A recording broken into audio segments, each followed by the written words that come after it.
Características del Corban Hatat. Primera parte. El significado de la ofrenda por el pecado. En primer lugar, tenemos el punto de que este Corban, esta ofrenda, es realizada por el pecado cometido involuntariamente. Vallecra 4 habla varias veces del que peca involuntariamente, en varios pasuquín que les dejo marcados. El pecado cometido involuntariamente se refiere a una falta, un error o un descuido. Sí, es decir, denota el hecho de pecar sin proponérnoslo.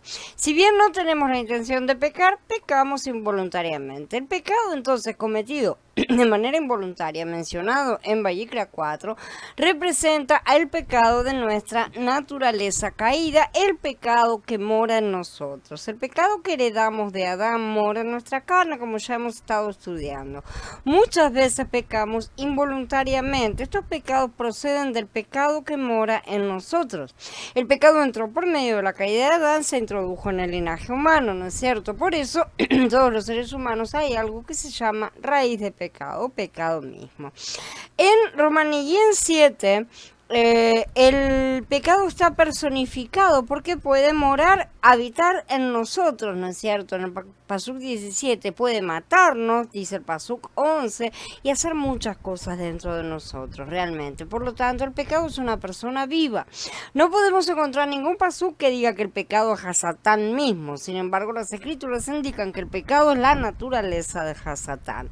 Puesto que el pecado es la naturaleza de Hasatán, el pecado es en realidad Hasatán mismo, sobre todo si estamos expresándonos en el plano espiritual y salimos del encajonamiento y las limitaciones que tiene nuestro plano material.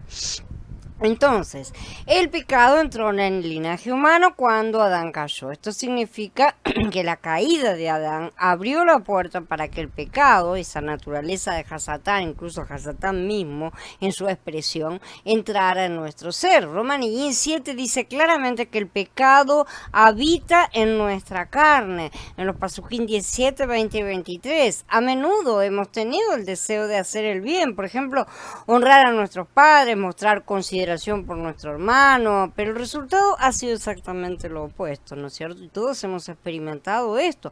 Pecamos involuntariamente haciendo algo que no teníamos ninguna intención de hacer. Shaul tuvo esta experiencia y fue por eso que dijo: ya no lo hago yo, sino el pecado que mora en mí. En Romanillín 7 entonces vemos a dos personas. Una persona no desea pecar y la otra, que está dentro de esa misma persona, ¿no es cierto?, es la que peca, ¿sí? Esto indica que Saúl tenía dos vidas, por así decir, que correspondían a dos personas: la vida de sí mismo, de Shaul de Tarso, ¿no es cierto?, y la vida de algo que se llama pecado. En ese momento él tenía esas dos vidas, estas dos personas vivían juntas, pero no por voluntad propia, digamos. A veces eran buenos amigos, otras veces se peleaban la una con la otra. Romanillín 7 presenta un cuadro de la experiencia que tuvimos no solo antes de ser salvos, sino también de nuestra experiencia hoy en día, porque después de ser salvos recibimos el nuevo hombre. ¿Acaso no han descubierto que se libra una guerra dentro de ustedes? Yo creo que todos tenemos esa experiencia. Por una parte podemos declarar: amo a la congregación, y por la otra hay algo dentro de nosotros que dice: no me gusta la congregación, hoy no tengo ganas de ir a la congregación, o esto o lo otro, ¿no es cierto? A veces decimos: amo a todos los santos, todos ellos son muy queridos, son muy preciosos. Sin embargo, a lo mejor hay uno en el medio que ese no lo podemos amar. Así que hay siempre una lucha dentro de nosotros. Aspiramos a ser santos, ese es nuestro deseo, pero el resultado no es la santidad. Todo el día pecamos involuntariamente. Tal vez hayamos sido creyentes por muchos años, con todo aún se libra esa guerra dentro de nosotros. Quisiéramos ser perfectos, pero hacemos muchas cosas que son pecados cometidos involuntariamente. Así que ya que el pecado mora en nosotros y cometemos pecados involuntariamente, no somos dignos de confianza. Todo lo que hacemos impulsados por la carne es pecado, realmente. A los ojos de Elohim, aún nuestro amor procedente de la carne es pecado. De manera que tenemos pocas vías de escape, ¿no es cierto? No solo las cosas malas son pecados, ya lo hemos dicho muchas veces, sino también las cosas buenas que proceden de la carne son pecados porque proceden de la misma fuente. Hay una fuente que está alimentando a esa carne, a nuestro viejo hombre, y esa fuente es la muerte. Lo que cuenta es la fuente y no el producto o el resultado.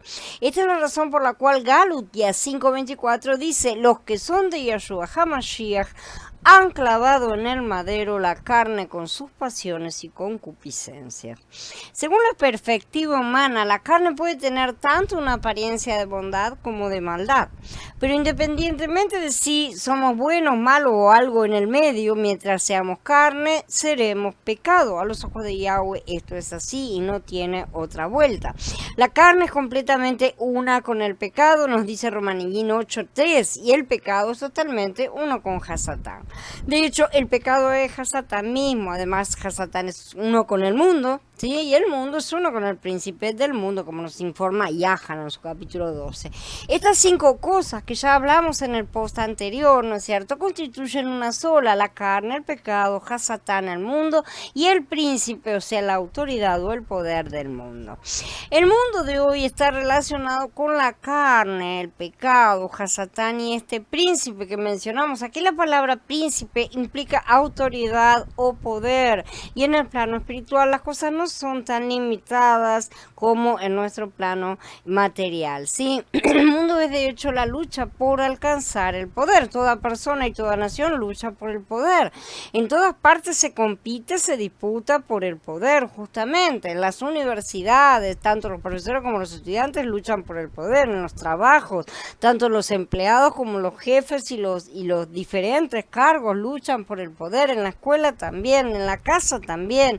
Por ejemplo, tal vez un profesor diga que su intención es ayudar a la sociedad o que desea inventar algo que beneficie a la sociedad, pero en realidad él, al igual que el resto de la gente, lucha por el poder. De cualquier manera no va a dejar perder un centímetro de su carrera ganada. Esta lucha por el poder es el resultado, el fruto de la carne, el pecado, Hasatán, el mundo y el príncipe del mundo, todos juntos actuando en cada uno de nosotros. Shaul habla de la lucha entre la carne y el ruaj. Dice: por eso digo, anden en el espíritu y jamás satisfarán así los malos deseos de la carne. Porque la carne desea lo que es contrario al espíritu y el espíritu lo que es contrario a la carne.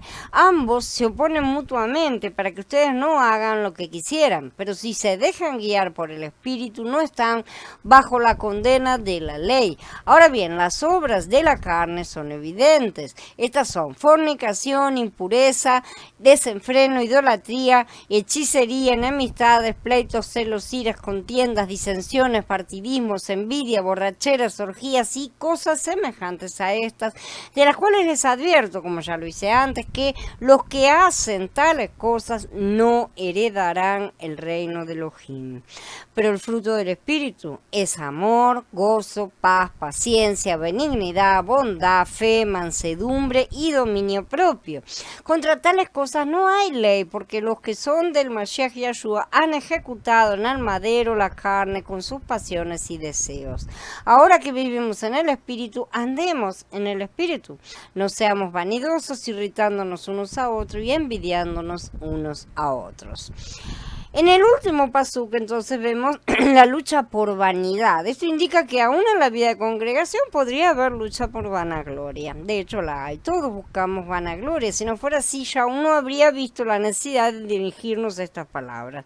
Tal vez pensemos que los asuntos mencionados aquí existían entre las congregaciones de Galacia, pero no entre nosotros hoy en día. Sin embargo, no debemos leer estos pasukim como si se aplicaran solamente a las personas de antiguamente. Si debemos incluirnos a nosotros mismos a leer todos estos pasukim, porque todos tenemos la misma raíz de pecado en nuestro interior.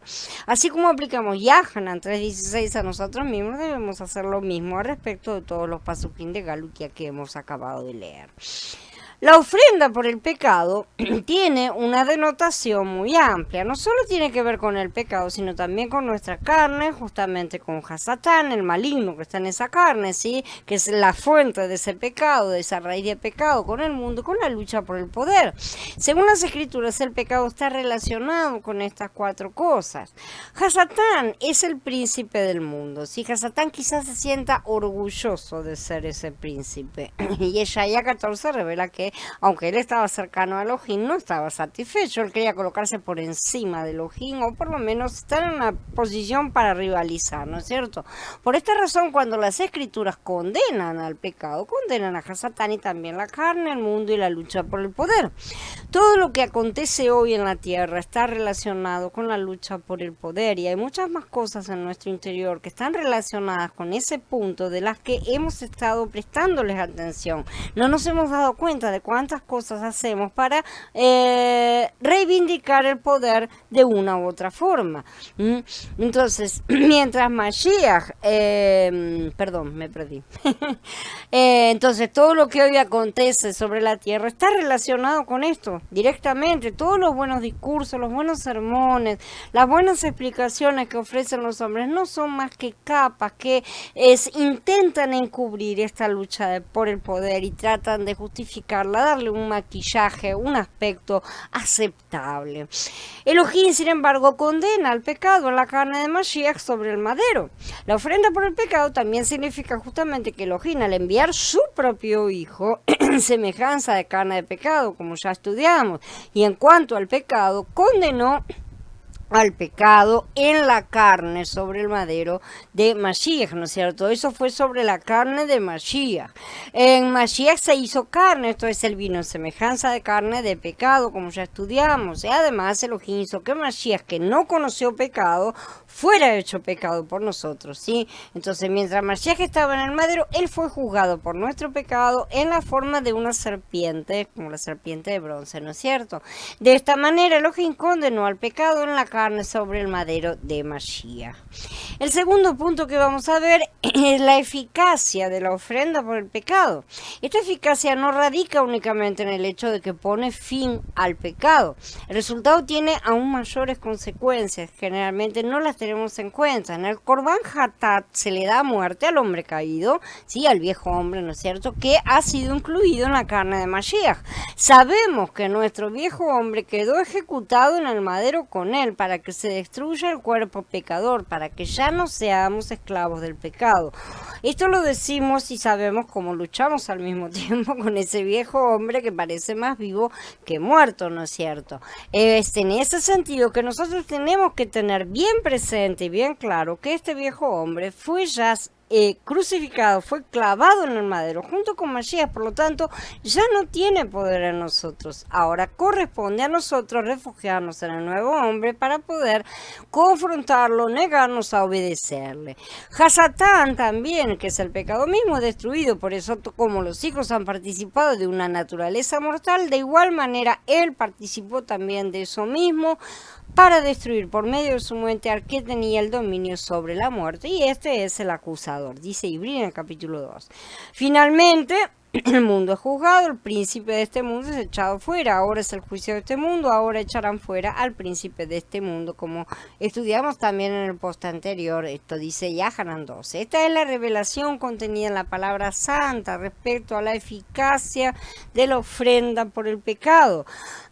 Y esto es importantísimo. Si recibimos esta revelación, veremos que tomar a Mashiach como nuestra ofrenda por el pecado no es simplemente cuestión de confesar nuestro pecado y que éste sea limpiado, que es más o menos la idea que tenemos todos nosotros provenientes del cristianismo. Nos basta confesar ese pecado, pero no se trata de eso, ¿sí? Tomar a Mashiach como nuestra ofrenda por el pecado significa también que comprendemos y vivimos el hecho de que se le ha dado fin a nuestro nuevo hombre, a Hasatán, al mundo y esa lucha por el poder, de manera tal que tenemos que interiorizar ese punto, porque solamente de esa forma vamos a ir superando ese hecho de estar cometiendo transgresiones, si no vamos a estar toda la vida transgrediendo y pidiendo perdón, muy panchos, y no se trata de eso. Ya que la eliminación de todas estas cosas está incluida en la ofrenda por el pecado, tomar a Mashiach como ese Korban Hatat no es un asunto sencillo, sino algo que guarda relación con el hombre caído, justamente con el pecado que mora en la naturaleza del hombre caído, con todas sus partes, Hasatán, el mundo y la lucha por el poder. Tenemos que asimilar estos conceptos, ¿sí?, en nuestro interior y tenerlos cada día más presentes, de manera tal que así que se presente una cosa, digamos, no, esto no es así, porque el viejo hombre ya ha sido clavado en el madero. Ellos serán la fuerza y el poder para resistir a las futuras tentaciones.